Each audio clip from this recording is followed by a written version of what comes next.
രാവിലെ തൊട്ട് രാത്രി വരെ എൻ്റെ ജീവിതത്തിൽ സംഭവിക്കുന്ന എല്ലാ കാര്യങ്ങളും ഞാൻ ഈശോയുടെ അടുത്ത് പറയാറുണ്ട്. കാരണം ഞാൻ മനുഷ്യനെ ഒരിക്കലും ആശ്രയിക്കാറില്ല. ഞാൻ എപ്പോഴും ഈശോയിലാണ് ആശ്രയിക്കുക. അപ്പോൾ സഹനത്തിൻ്റെ കാര്യത്തിലാണേലും അങ്ങനെയാണ്.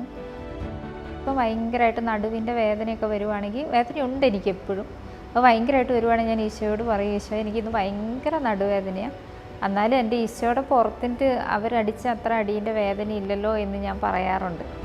ഞാനിപ്പം 20 വർഷമായി ഇങ്ങനെ ഈ അസുഖം വന്നിട്ടൊരു മുറിയിൽ തന്നെ ഇരിക്കുന്നു. അപ്പം എന്നോട് എല്ലാവരും ചോദിക്കാറുണ്ട്, നീ എങ്ങനെയാണ് ഇത്രയും സന്തോഷത്തോടു കൂടെ ഈ മുറിക്കകത്ത് തന്നെ ജീവിക്കുന്നത്? ഞങ്ങൾക്കാണെങ്കിൽ ഒരിക്കലും പറ്റില്ല എന്ന് പറയാറുണ്ട്.